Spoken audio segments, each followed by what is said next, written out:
My brother, who's an electrician, says that you get a much better join if you're doing more than 2 wires and you twist them together first. And I can see that. That ain't gonna work. Gonna need a bigger box.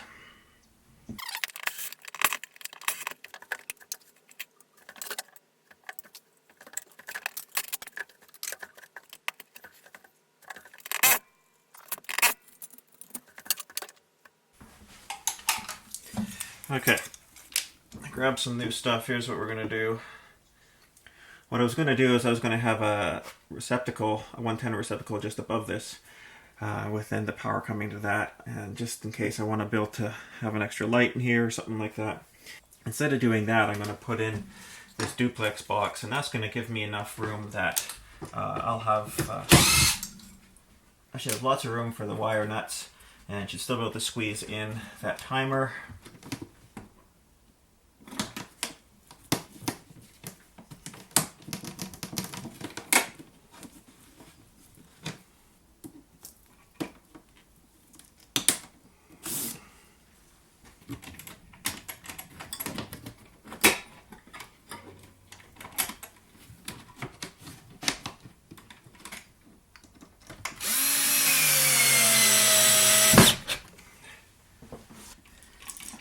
Good boy, Finn.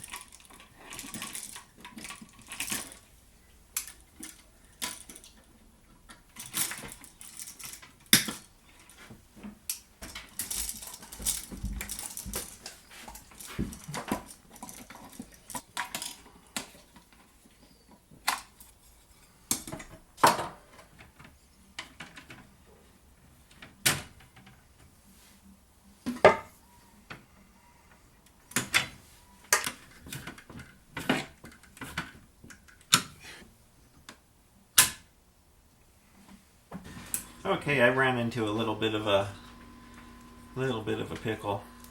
This is where I went wrong. So this is typically used in a drywall application where you need more of a standoff from your box. I believe they call them mud rings. And it would require me to face mount this outlet on here, and that's okay. But what I didn't think of or factor in was the fact that this is this timer is quite a bit wider.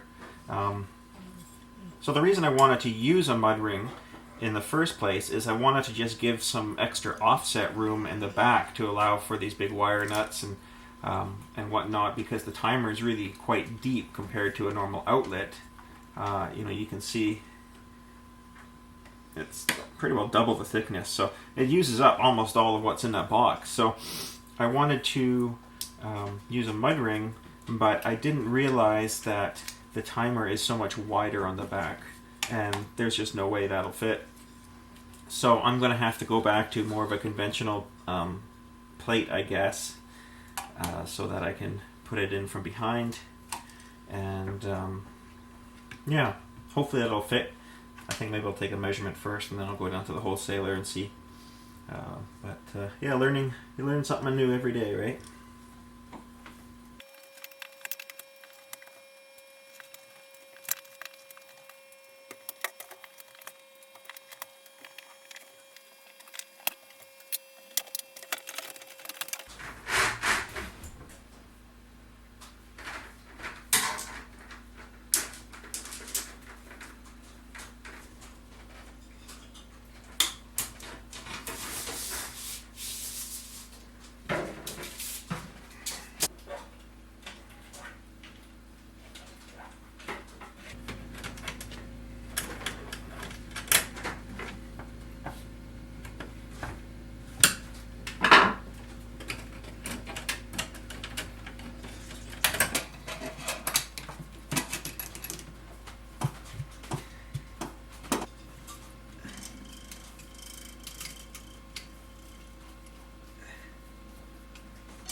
we're getting near the end now of our wiring. This guy is coming over from the other side of the pellet stove, and it's going to go in this plug here. This plug will feed our pellet stove and our vacuum. I need sort of a separate plug for it because it's going to have a surge protector on it, which will take up the whole outlet. And then up here and over in the corner are going to be just general plugs for our sharpening bench. Most of my sharpening is done with water stones, so these two little plugs over in this corner will serve me just fine. I did pick up, however, this wet grinder, and it says it's a Viking model. I don't really know much about it at all. It was actually an inheritance from a family member that passed away, and it was used very little. If we need be, we can make ourselves just a couple of tool rests or something. We'll see if we can't turn this into a good worker. You know, at the end of the day, I don't know what the arbor size is on this for this stone, so I don't know whether or not I can get replacement stones. But hopefully we'll get lucky and it might be the same arbor size as a Tormek, which means we could swap into Tormek stone. But yeah, it'll be an interesting project. We'll get on that fairly soon. But yeah, but until then, we're going to finish up our wiring, and we're on our home stretch. Finn is just loving up the warmth of the pellet stove.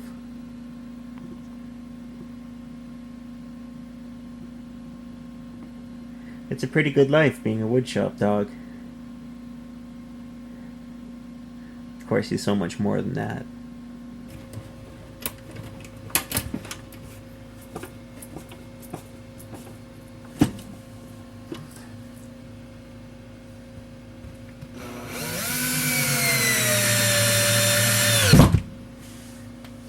I've ended up using a couple different types of these anti-short bushings, and they're all generally look the same, but this one right here is made by a company called MM.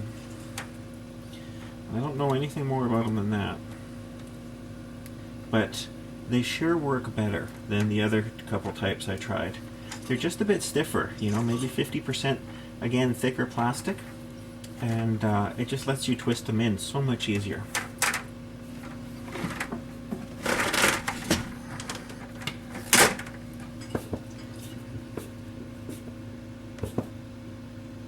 I love these Wera screwdrivers. I'm not sure if they're pronounced Wera or Vera, or maybe Vera, because I think they are German, but they are fantastic. Obviously I don't need an insulated screwdriver for what I'm doing here, but they are so well made. They're just a joy to use. This one was a gift to me from my brother, who's an electrician, and I have a couple others for automotive, and all of them have been great. You can see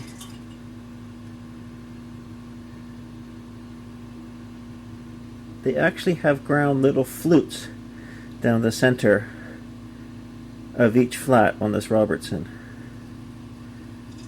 It makes them just bite without camming out. Simply genius.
Okay, I went to the electrical wholesalers and I got some new pieces for our puzzle here, and I think we found a way that we can make all this work.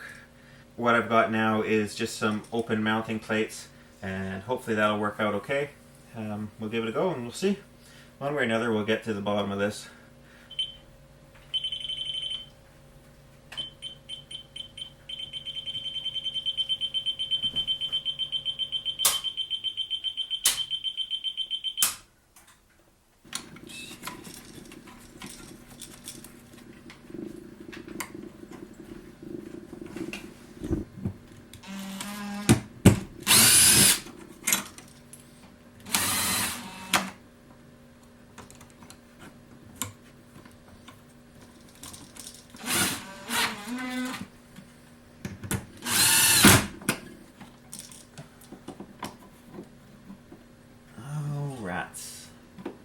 What about the outlet? Will the outlet work?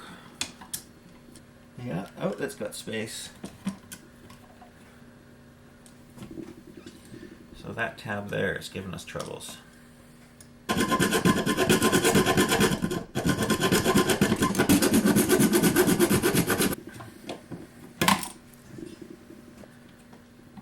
about now? Oh Shazam, I think we're in luck. That screw those in the way.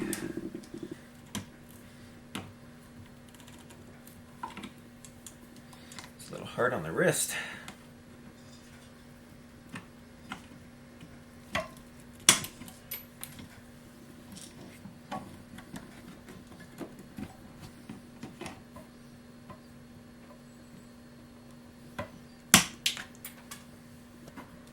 Oh, now we're hitting the connector back here. Okay, there's nothing on that side. Maybe I can put this guy on that side.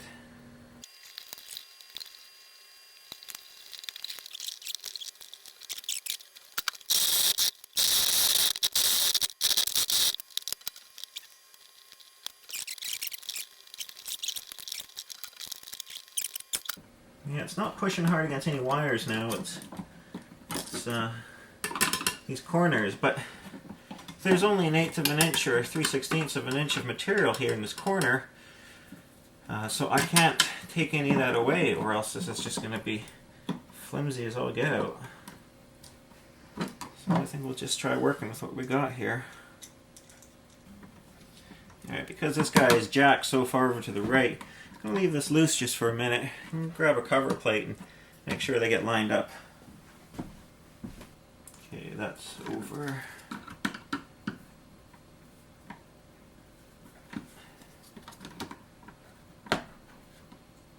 That's pretty good. I used to work with a general contractor. He's a very good guy, or still is a very good guy, does great work. He's very detail oriented. And before handing a house over to a customer, one of the things he'd do is go around and make sure all of these little cover plate screws were all facing the right way, or the same way. And it's kind of become a habit now for me, so, you know, old habits. I guess it looks nice. Well, there we go. Good stuff.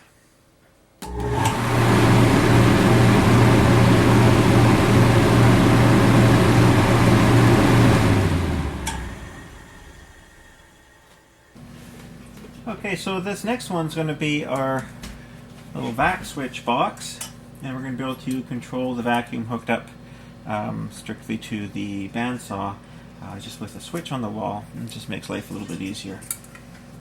But our spacing is a little bit tight. For starters, we're going to come off of this box here and run into this 4-inch box for our vacuum switch, but it is just too packed full in there right now. I looked at it and I don't think there's going to be a reasonable way that we're going to get another connector and another set of wires into that. So we're going to take from the next one down the line, which is just behind the bandsaw, so that's fine. But we do need to make sure that we don't interfere with changing our blades. Now, when changing our small blades, it's fine, but when changing our large blades, we need to be able to pull the doors off. Specifically this 1-inch blade. In order to get it off, I have to just lift the door up. So I'm going to start off by marking where that is. Right around there. So our outlet level is going to be around here in the box. So that means we put it up here. We should be just fine. We'll be out of the way up here.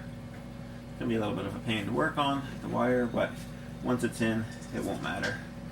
Just going to move our grounding screw over so it's closer to the incoming wire. Okay, so the way I'm going to wire this switch up is I'm going to switch the hot lead.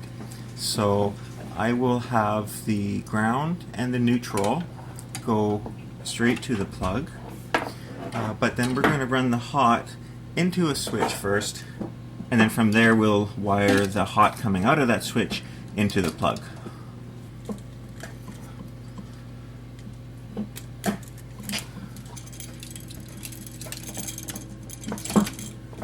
Okay, let's just take another look at what we've done here. So we got our ground coming in, and it's grounded on the box and then grounded to the plug. We have our neutral that goes right to the plug, and then we've switched our hot wire off of this switch, which then goes to the plug. Now if we wanted to, we could split this receptacle and decide to switch only the top or bottom. But I think I might end up putting a work light off of this as well that goes on at the same time as you switch the vacuum on. This bandsaw has a work light, which is great, but sometimes I just can't seem to get the arm to bend quite in the right area. It's a very concentrated spotlight, so something a little more traditional might be in order.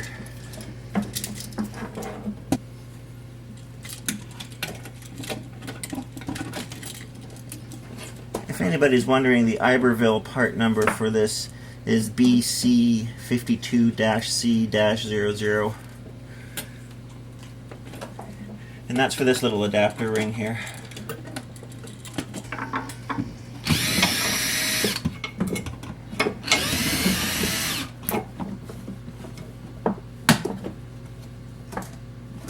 Still not happy with this. Once again, this dang little tab is in the way.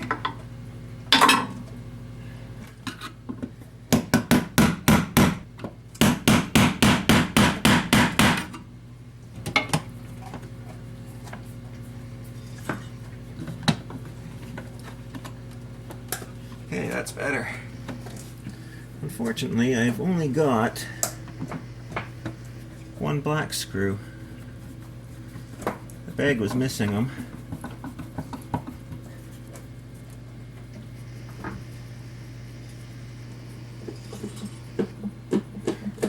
Alright, not perfect, but plenty good enough.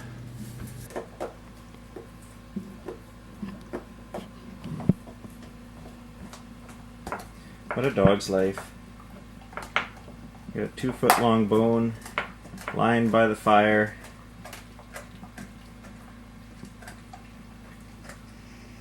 I don't think it gets much better than that.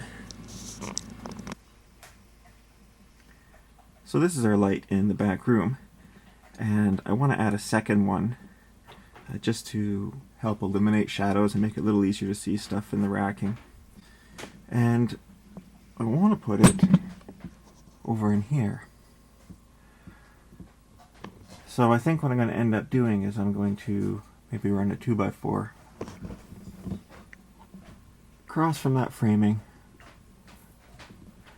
over to there and just mount everything on that.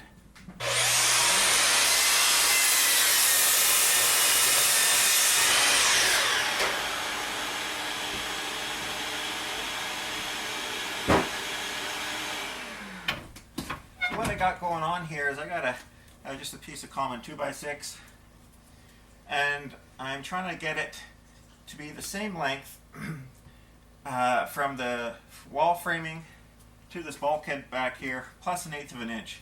I want to be able to spring this into place, and then what I'll do is I'll just throw some construction adhesive on here in a couple spots, and it'll eventually be just held up by the ceiling.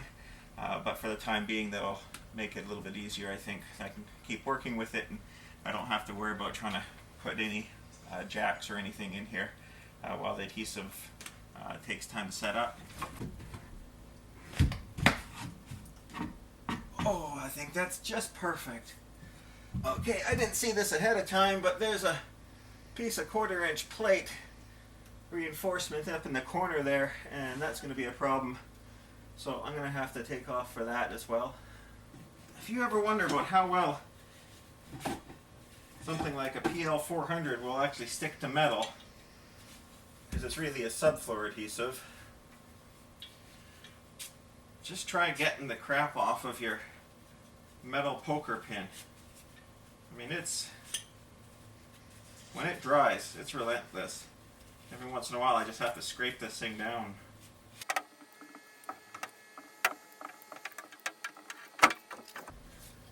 Okay, I'm overdoing the adhesive a little bit in this case because I'm probably going to end up insulating this back room for next winter. And I can see myself back framing off of this piece since it will already be in place. So if I were to do that, I just want to make sure now that it's going to be good. I'm not going to have to worry about whether or not it's going to stay up. Okay, and we're a little bit too loose now, unfortunately. But that's okay, we got a trick for that. We're going to just shove a shim in the end here, and that should help tighten it up. In this case, I grabbed the composite shim because I don't want it to compress and then have the board drop later on. Of course, once the glue sets up, the shim won't be necessary anyways.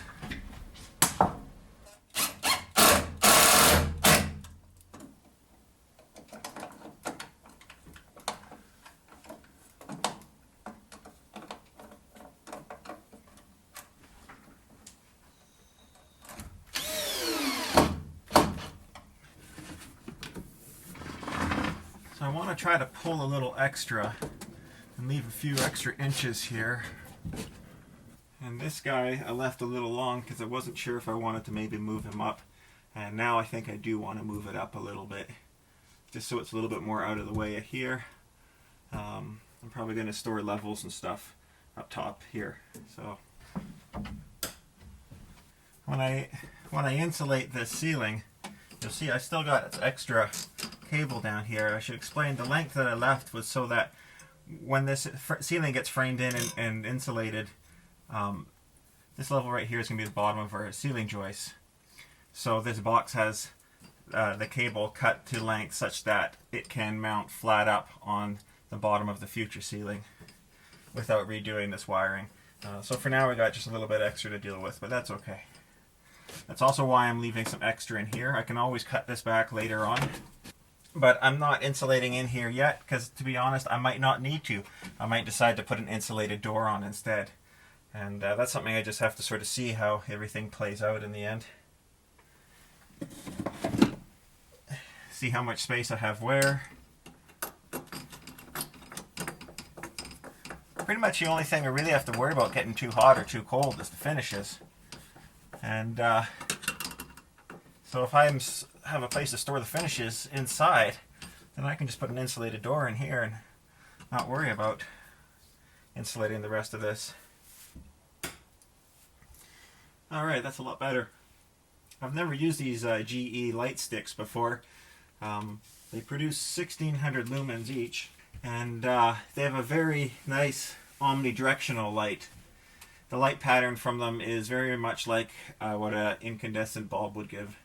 And for something like a storage room back here, that's exactly what a person wants. Some of the cheaper LED bulbs are a lot more directional, just for whatever reason. I imagine it's just probably cost. It comes down to cost, and they probably tried to get away with doing less. But sometimes it just doesn't pay. Having that second light in there like that is definitely going to help me see things.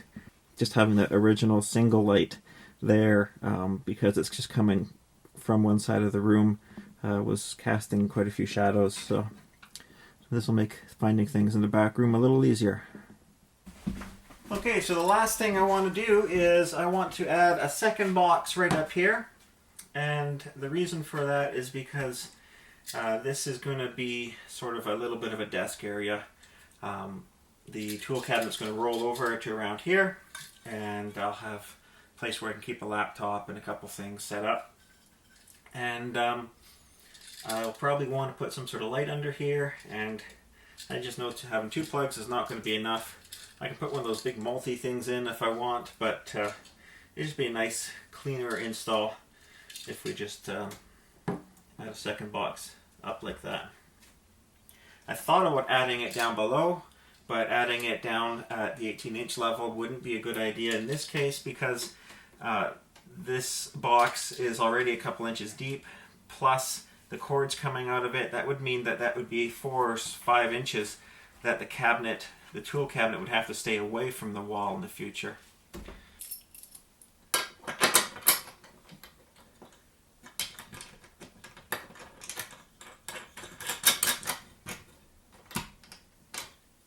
So when I'm twisting this out here, I'm pinching with my thumb pretty hard on the link that I want to keep, and then I just twist this out. If you don't pinch hard on here, it's okay, but what will happen is it'll just spool back a bit and you kind of lose your spot. So on some situations it doesn't matter. On this one it matters a little more. Stick a side cutter in.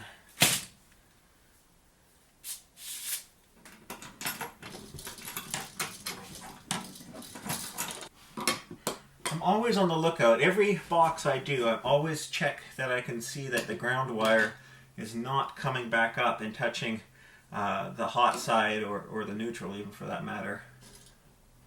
These old linesman pliers, I don't know what name brand they are. They say industrial, and then the trademarking I can't make out. They're Swedish made.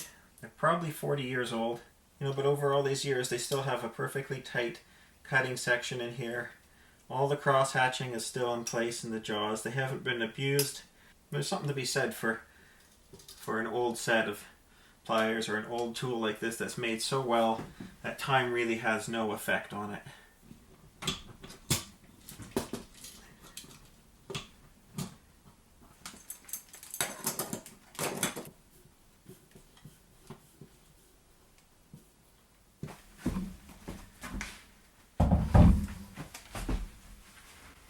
Alright, you guys, I'm going to see if I can pull a name off of this cheaper wire.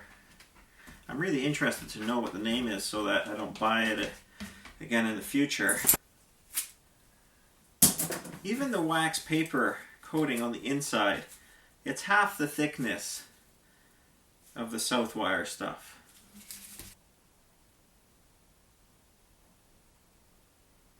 Does that say Northern Cables? Yep, Northern Cables. Northern Cables Inc. is a world-class manufacturer of commercial and industrial power cables. World-class, I bet.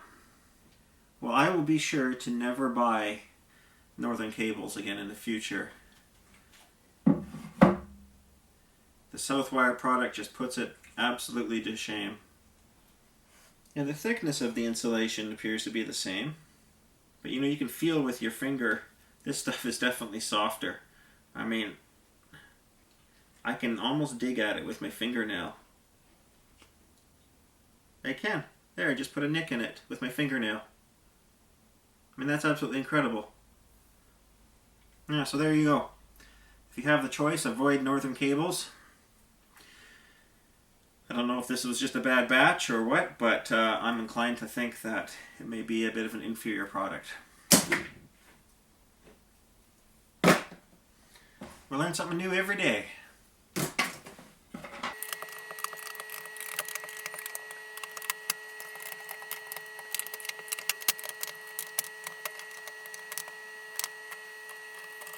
Just going over everything and just double checking that everything's tight.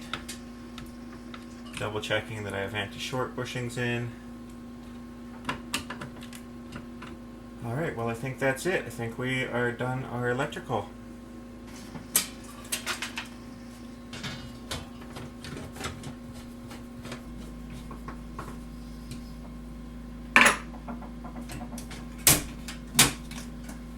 All right, well, it's really nice to be done the electrical. That means now we got to move on to some more exciting things and more stuff that's a little more woodworking related, a little more shop related. But it's good to get this done.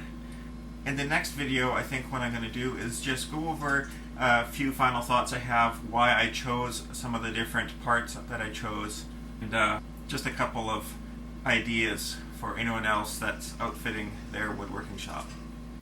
So yeah, thanks for hanging out with us. And Finn and I appreciate it. We definitely read all the comments. Isn't that right, Finn? All right, guys. You have yourself a great weekend, and we'll talk to you later. Say goodbye to the people.